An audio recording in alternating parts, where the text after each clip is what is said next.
Hi guys, welcome back to my YouTube channel. My name's Rebecca, and in today's video, we're going to be talking about my film Wolf and making cookies. So without further ado, let's get started.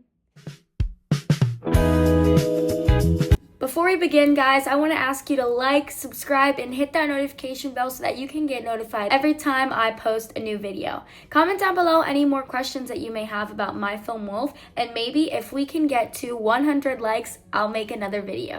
Thank you so much for listening to my spiel, and now it's time to get back to today's video. Okay guys, welcome to my kitchen. This is gonna be where the rest of our time together is gonna be, and so we don't run out of time, let's start with the first question. The first question is, how does your product use or challenge conventions? In order to answer that question, I need to explain what the genres of our film were and also what those conventions of those particular genres are. For mystery, there is a structured, puzzle-like narrative that focuses on solving a crime, which is usually a murder. The core conventions include a dedicated detective protagonist gathering clues to identify a culprit, utilizing suspense, plot twists, and a tense atmosphere to engage the audience in solving the mystery.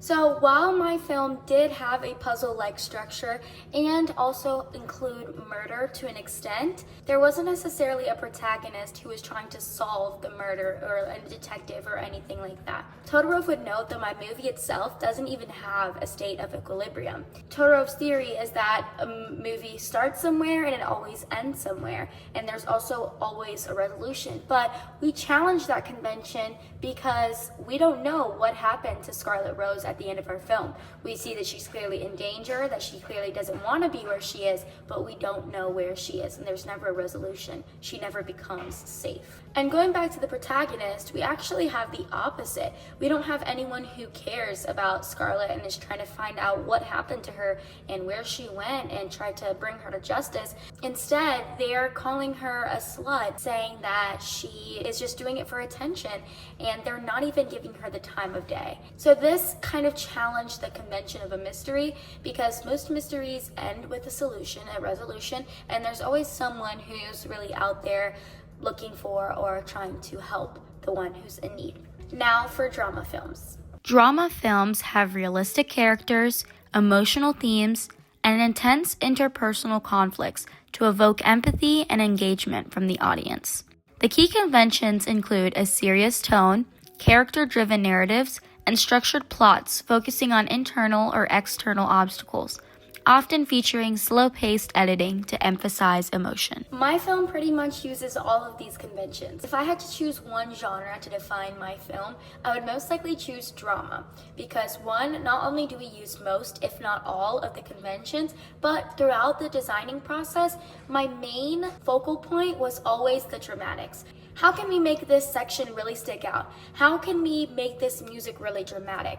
How can we make the character look like she's in a lot of distress? I mean, let's take the introduction as an example. There's classical music with a voiceover, which already amplifies the dramatics, and we're talking about life and death and not knowing when death might come pay us a visit, adding another dramatic tone in there. For this section of my film, I actually drew a lot of inspiration from a lot of different dystopian films, primarily Divergent. They have an establishing shot that pans over to the setting that they are going to be in for the rest of the film, and I thought that that would really magnify the dramatics in our film. And Divergent itself is also a drama movie. And now for suspense. And finally, suspense films rely on creating intense anxiety and anticipation through calculated pacing, low-key lighting, and restricted information to keep audiences guessing.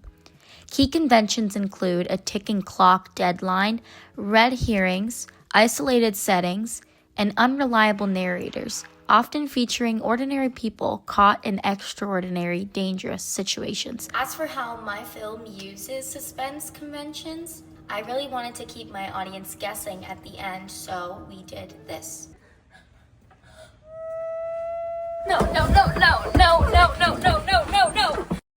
The fact that it's dark leaves a sense of mystery and suspense, two of our genres, because no one knows where she is, no one knows what happened to her, and nobody is trying to save her. She's basically doomed. This is going to cause the audience to start speculating on where she is, what happened to her, and this is going to start a whole conversation just off of, what, a 10-second clip? In my monologue, like I was talking about earlier, there's definitely a suspenseful script. And most people don't realize that until it's too late.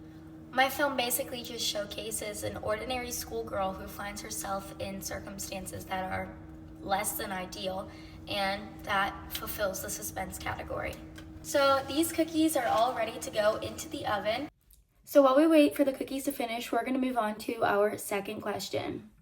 How does my film represent social groups and issues? If you couldn't tell yourself from watching the movie, it was a big hit at gender inequality. The gender of our characters and their roles were very, very intentional. We had a girl go missing because when a girl goes missing, it's deemed to be her fault. That she's a slut, that she was somewhere she wasn't supposed to be, that she was asking for it based on what she was wearing. Although a lot of the time these things aren't true, and they definitely weren't true about Scarlett, that's still something that to this day we all face. In the part where our wolves were sitting at the table talking about Scarlett and just tearing her apart, it was very intentional that the boys were leading the conversation. I intentionally had 2 boys and 2 girls talking bad about Scarlett because even in times of adversity, instead of sticking together, girls decide to pull each other apart the same way that boys do. Unfortunately, this has become a social norm, and that's why I wanted it to be a big hitter in my movie. My film is meant to depict that even if someone is pure, innocent, genuine, and kind, if something bad happens and they're a woman, they're going to take the blame.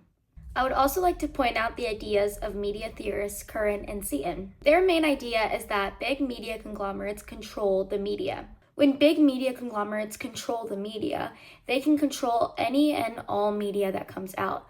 If these big media conglomerates are ran by men who most likely engage in gender inequality, why would they go and release a film that drags them in the mud and throws them under the bus?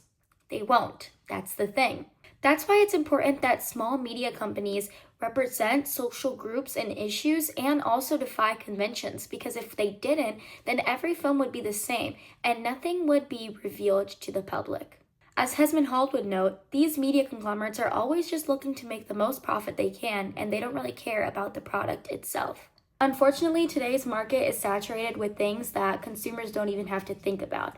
But I hope Wolf makes you ponder, even if it's things that are tough pills to swallow. Now, this is not a tough pill to swallow.